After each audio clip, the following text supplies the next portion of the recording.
Merci Lotin pour ces conseils. J'espère que maintenant tout le monde est informé sur comment faire un film éco-responsable.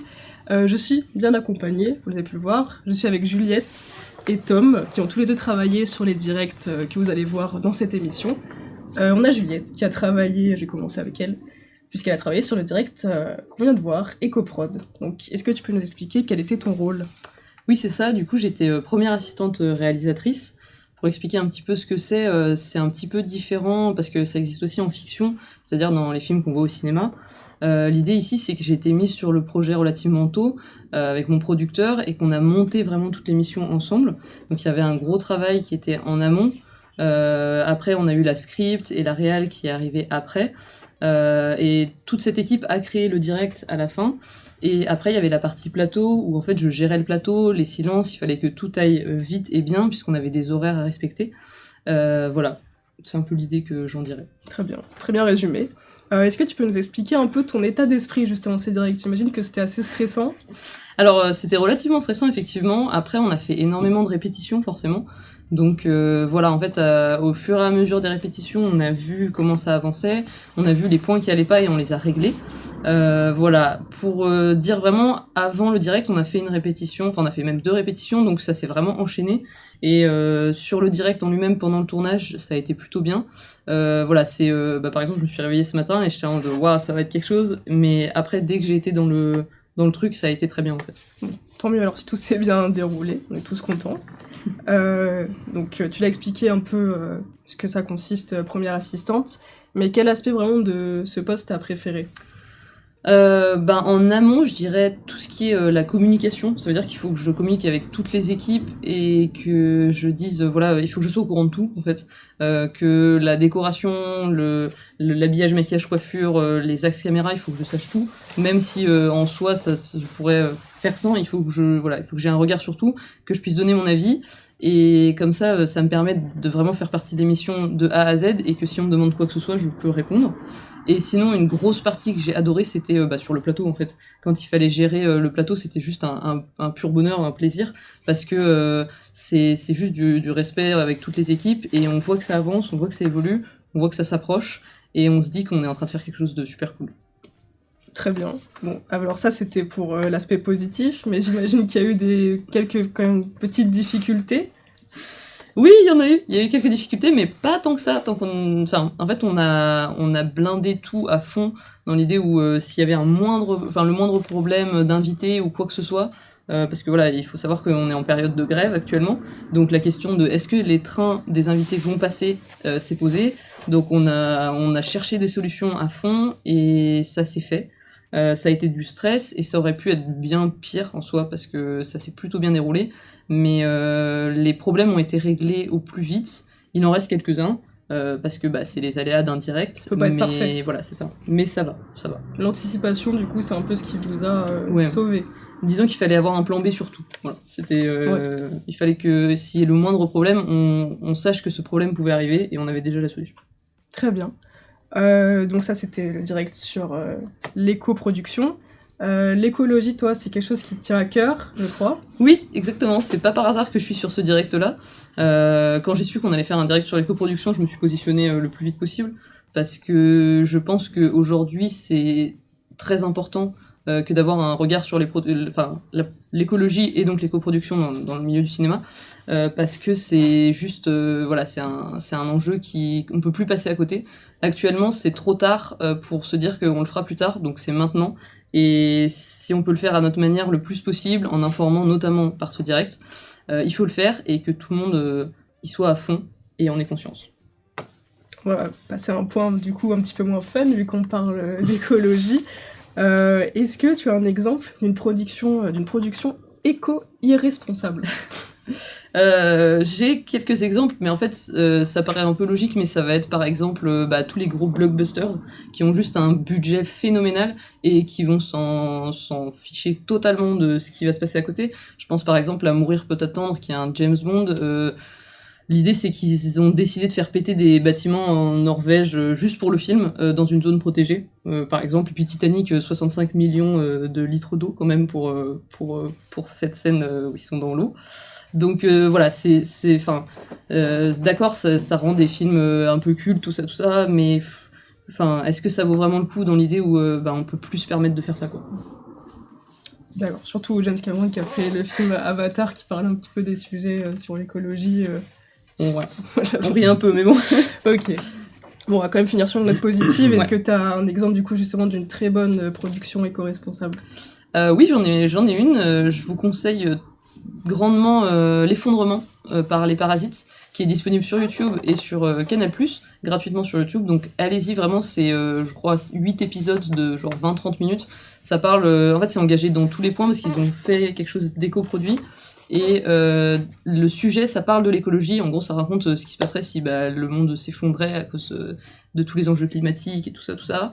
Et du coup, c'est juste trop bien filmé. Il y a plein de bonnes idées et ça fait vraiment réfléchir. Et c'est bon de A à Z. Donc vraiment, allez la voir, L'Effondrement par Les Parasites. Merci pour cette recommandation. Allez le voir, vu que Juliette l'a dit. Oui, je l'ai. Et on fait tout ce qu'elle dit. Merci pour ces réponses. Avec plaisir. Dans quelques instants, vous allez voir le direct sur le personnage de l'écrit à l'écran. Tout à fait. Donc on va passer à Tom. Tom, tu as travaillé sur ce direct, je crois. Exactement. Quel était ton rôle?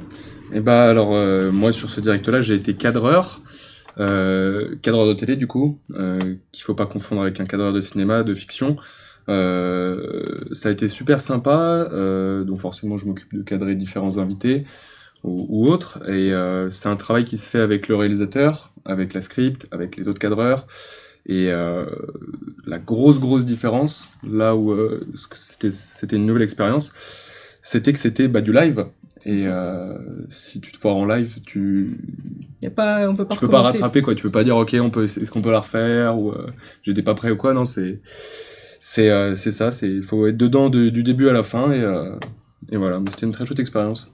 Justement, si c'était une très chouette expérience, est-ce que tu peux un peu nous raconter ce qui t'a plu Et le travail d'équipe avec la régie, j'étais très surpris de voir que ça se passait comme ça, et que ça se passait plus ou moins bien, mais en tout cas ça m'a bien plu de travailler avec tout ça en direct. Et puis et voilà, après pouvoir proposer des cadres à son réalisateur, c'est aussi intéressant parce que ça permet de laisser un peu sa patte entre guillemets. C'est un peu le côté artistique du cadre, mais sinon non, ouais, c'était sympa Donc de bosser avec les autres. L'échange et le fait Ouais. de travailler en collaboration Voilà. qui t'a plu. C'est ça.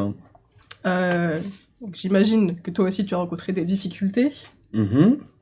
Alors au cadre, moi les difficultés que j'ai pu rencontrer, c'était pas tant du cadre parce qu'on a eu pas mal de répétitions, etc. On a pu travailler avec le réalisateur pour voir ce qu'il voulait. C'était plutôt au niveau de l'interphonie, au niveau du son, parce que avec les casques, ça devient vite très bruyant, parce que s'il y a un petit problème, si la script parle en même temps que le réal, mais quand même l'encadreur décide de parler, etc. Enfin, il y a un petit travail d'organisation à faire là-dessus, mais à part ça a roulé, et puis on a réussi à se coordonner pour que tout se passe bien, donc voilà. D'accord, ok. Bon, on va passer à des questions un petit peu plus fun, un peu sur toi. Tu dirais, donc on a vu plusieurs personnages, on a vu comment on décrivait un personnage au cinéma. Toi, quel est ton ou tes personnages préférés au cinéma? Alors je vais t'en citer plusieurs. Il y en a un qui est vraiment au-dessus des autres, c'est Travis Bickle, le personnage de Taxi Driver, absolument, que je trouve fantastique, très bien écrit. Quand on sait comment le scénariste s'est inspiré de sa propre vie pour sortir ça, c'est assez cool, et voilà, c'est quelque chose qui m'a beaucoup marqué.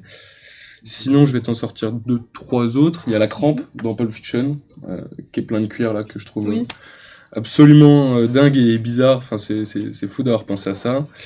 Rourke fils dans Sin City, qui devient tout jaune, qui est très bizarre, assez dégueulasse, un espèce de pédophile notoire, mais voilà, qui est protégé par son père qui est sénateur. Très chouette idée aussi, un personnage très crade. Et enfin, j'ai l'impression que c'est un pattern qui revient souvent dans tes personnages préférés. Non, un peu torturés, pas spécialement, mais les bad boys. Et pour finir, Michel Poicart de À bout de souffle, Belmondo, voilà, dont je suis très fan, un de mes films préférés de Godard, de la Nouvelle Vague, tout ça. Puis il pète la classe, et puis voilà, quoi. Bon, ça c'était pour les personnages, et maintenant est-ce que tu as des films dont la photographie t'a marqué en tant que cadreur? Oui, alors je vais revenir sur Taxi Driver, qui est pour moi mon film préféré, donc forcément j'ai beaucoup de mal à lui trouver des défauts. La photographie, c'est une de ses grandes qualités. C'est un film qui est sorti en 76, dans le vieux New York. À l'époque, il y avait beaucoup de néons, etc. On suit Travis et ce taxi qui se balade dans tous les coins un peu pourris de New York, avec plein de néons. Et ça a été très très bien fait, et c'est quelque chose qui m'inspire beaucoup. Sinon, je reviens aussi sur Sin City, qui est assez spécial.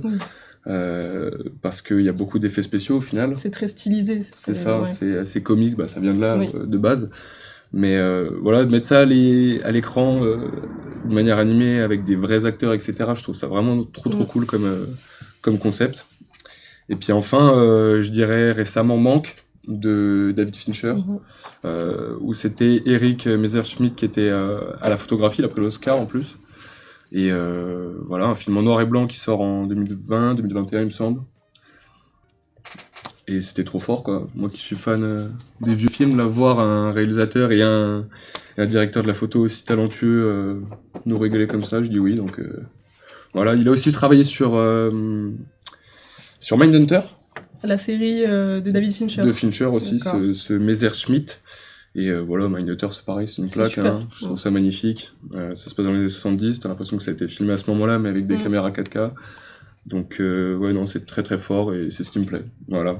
D'accord, merci pour ces réponses très intéressantes. Merci aussi Juliette. On va se quitter, malheureusement. Merci à tous.